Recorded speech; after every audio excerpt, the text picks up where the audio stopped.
എൻ്റെ ഉപ്പ മരണപ്പെട്ടു പോയി. ധാരാളം ആളുകൾക്ക് ഉപ്പ കാശ് കൊടുക്കാനുണ്ടായിരുന്നു.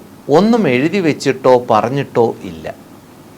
എനിക്ക് വല്ലാത്ത ഭയമാകുന്നു. ഞാൻ എന്താണ് ചെയ്യേണ്ടത്? അൽജവാബിൻ്റെ മറുപടിക്കായി കാത്തിരിക്കുന്നു. ഈ സാമ്പത്തികം എന്ന് പറയുന്നത് മനുഷ്യർക്ക് ഏത് സമയത്തും എപ്പോഴാണ് ആവശ്യം വരുന്നതെന്ന് പറയാൻ പറ്റില്ല. പെട്ടെന്നൊരു സർജറി, പെട്ടെന്നൊരു സാമ്പത്തിക ആവശ്യം പെട്ടെന്ന് വരാം. അപ്പോൾ അതിങ്ങനെ കടങ്ങൾ വാങ്ങുമ്പോൾ നമ്മളിങ്ങനെ എഴുതി വെക്കണം. ഒന്നീ ഏറ്റവും വേണ്ടപ്പെട്ട ഭാര്യ, മക്കൾ. ഒരാളോട് പറഞ്ഞിട്ട് കാര്യമില്ല, മറ്റൊരാളോടുകൂടി പറയണം. പറഞ്ഞ് ബോധ്യപ്പെടുത്തണം. ഇന്ന ആൾക്ക് ഇത്ര രൂപ കൊടുക്കാനുണ്ട്, ഇത്ര രൂപ വാങ്ങിയതാണ്, ഇത്ര ദിവസമായി. തരാനുള്ളതും കൊടുക്കാനുള്ളതും പറയുകയും എഴുതണം. നമുക്ക് ഒരു ഡയറിയിൽ, ഒരു പുസ്തകത്തിൽ നമുക്ക് കൊടുക്കാനുള്ള ക്യാഷ് ഇത്രയാണ്, ഇത്ര കൊടുക്കാനുണ്ട്, എഴുതി വ്യക്തമായി എഴുതി വെക്കണം.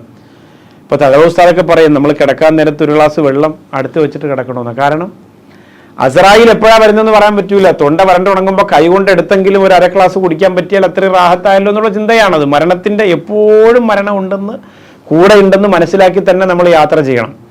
എന്നാൽ മാത്രമേ നമുക്ക് മുന്നോട്ട് നീങ്ങാൻ പറ്റുള്ളൂ. തീർച്ചയായിട്ടും ആ രീതിയിൽ തന്നെ കാര്യങ്ങൾ നീക്കണം. അപ്പോൾ എപ്പോഴും മരണം വരും എന്നുള്ള ചിന്തയിൽ തന്നെ ജീവിക്കണം. അള്ളാഹു മരണസ്മരണയിൽ തന്നെ മുന്നോട്ട് പോകാൻ അള്ളാഹു തൗഫീക്ക് നൽകി അനുഗ്രഹിക്കട്ടെ.